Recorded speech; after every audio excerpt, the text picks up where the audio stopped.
Hello ladies and gentlemen, what's going on? Force here with a recap of day number 1 of ParadoxCon 2014. The day is coming to an end, and I thought it'd be a good idea to just sort of sum up all of the day's events, some of the major announcements, things like that. And if you haven't heard any of these reveals, well, I guess this will be a good time for you to get a quick summary of everything. So the day started off with a press event, and at this press event, they began by talking about some of the sales figures of various titles.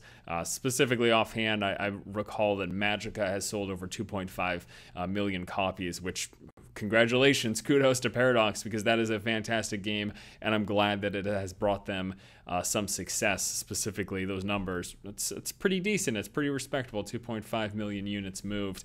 After that, we got a few reveals, the first of which is that Magicka Wizard Wars, which is that multiplayer variant, that multiplayer twist on Magicka, is getting a brand new dueling mode. This is pretty much what you would expect it to be. 2 people enter an arena and 1 person leaves. There was a quick little gameplay trailer showing off one of the arenas and some of the combat that will take place in there. It looks pretty fun. I've enjoyed what I've played of Wizard Wars in the past. I think I'll be taking a more in-depth look at it tomorrow in day 2. Next up, we got the reveal of Warlock 2. So this is the sequel to the original game. If you enjoyed the first Warlock, definitely keep an eye on this title as they look to be making additions and improvements over the original. Paradox Arctic was revealed. This isn't a game, but this is actually a separate, like, in-house development studio, I believe it is.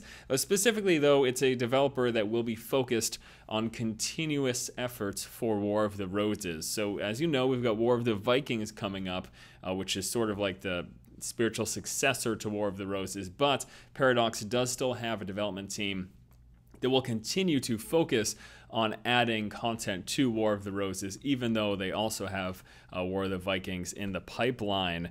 Moving on, pretty exciting news if you're a console gamer. Some Paradox titles will be coming over to consoles. Specifically, they were showing off some gameplay of Europa Universalis 4 played on a Steam box with a Steam controller. Now, I know that's not your standard consoles. I believe they plan to come to the mainstream consoles, but yeah, they showed off playing Europa Universalis with a controller and sitting on a couch instead of the whole standard mouse and keyboard. So I'll be interested to see how a big strategy game like that handles on a controller. But from what I saw, it looked like it was pretty functional and appeared to work fairly decently. Now on to some expansion and DLC news. Crusader Kings 2 is getting some DLC, in which we'll be expanding to India. It's going to include new units as well as a larger map, 50% larger to be exact. Europa Universalis's expansion, Wealth of Nation, was revealed as well. If you're a fan of Europa Universalis 4, specifically what I'm talking about, yes, a new expansion to that is coming out. Those strategy games, nothing that I've really ever been too into, although they look interesting to me. I've always just so caught up with so many other games that I want to play at any given time, I haven't jumped in. Although I may give these titles a look if I get some sort of an early key to them, to a pre-release build or something like that. I'll let you guys know, and if I do, then expect some coverage. But no promises, because again, these aren't titles that I've ever really been into as of this point. And then we had the announcement of a brand new game titled Runemaster. This is a top-down tactical turn-based RPG based on Norse mythology. Really exciting basic premise there. Now, some of the details, beyond the fact that this is going to include turn-based combat, it's going to have heavy emphasis on exploration, and that exploration is done in a procedurally generated world. There are going to be 3 classes, 6 races, and 2 different factions in the game as well. Now, as far as I could tell, this is a single-player title. I didn't notice any mention of a multiplayer aspect to it, but the single-player campaign, I think they said was going to run on average about 50 hours, so pretty lengthy title and a pretty sizable gameplay experience. And typically Paradox games aren't running at the $60 price point. They're usually somewhere to the low to middle end. So I'll be interested to see what this particular title is priced at. But they only really showed shots of vistas, essentially, like of the landscape. There was a brief clip of some sort of actual character movement and gameplay, but no actual solid gameplay. So way too early to judge, but I love RPGs. This seems like it's an interesting world. Norse mythology interests me in particular, so I'll be keeping an eye on Runemaster.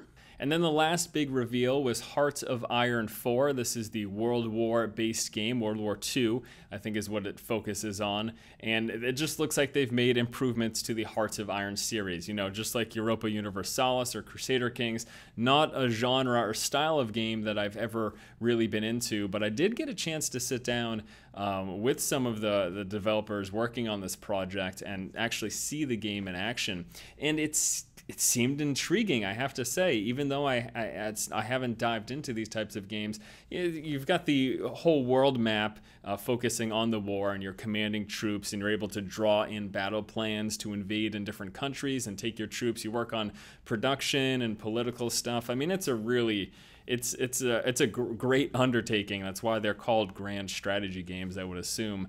And if you're interested in that, we've got some trailers up and stuff that you could definitely take a look at. I'm going to try to make sure to give you guys a link to a few of these trailers. They're all relatively short, but they give you a basic recap. And of course, I'm playing some of that footage here as well. So that was pretty much it for the press events. We just got those news and announcements. After the press events, I got a chance to sit down with a handful of other YouTubers and gaming press and play some of the upcoming updates to War of the Vikings. Now, I can't go into detail about those updates because there is an embargo on what we played. We have some Fraps footage, so hopefully I'll be able to get you guys that footage of this updated look of War of the Vikings. I've also already covered War of the Vikings on the channel, so if you just want to see some base gameplay, I put up a video, I believe, a couple of months ago that you can take a look at. I will say that I really enjoyed what I played. I would speak for the room in saying we all had a good time. There was lots of laughter and bitter rivalries going on even in the short time that we played the game. Just very visceral feeling to the game, and I think they've made marked improvements over War of the Roses. You know, there was that whole big what medieval combat game is better, War of the Roses or Chivalry? And at the time, I was definitely more in the Chivalry camp. I enjoyed War of the Roses, but I didn't like it as much as Chivalry. But right now, with War of the Vikings, and you know, this is an embargo breaking because we've already covered the game on the channel, and I'm not talking about the update in particular, I'm just talking about War of the Vikings in general. It feels really, really visceral, and the combat feels very impactful for the style that it is. You know, again, it's not first person, it's over the shoulder, but I think they're doing a good job. I'm looking forward to talking to you guys about what I saw today. Once that embargo lifts, expect some more gameplay footage of these new updates with my thoughts and impressions. But that pretty much does it. That concludes day one here at ParadoxCon. I'm going to give you guys another update video for tomorrow's happenings. I'm not entirely sure. I think we're going to be taking a closer look at Runemaster and might be doing some stuff with Magicka. I'm not entirely sure, to be honest with you, what's on the schedule for tomorrow, but expect a recap video similar to this one for tomorrow's events. Thanks, guys, for tuning in. Content's going to be pretty sparse, obviously, because, you know, I'm sitting here in a hotel room. There's only so much I can do with this laptop. And, yeah, I might do some Hearthstone videos and stuff like that. But for now, thanks for watching the update video for ParadoxCon Day 1, and stay tuned tomorrow for more coverage. Oh, yeah, keep watching and keep owning.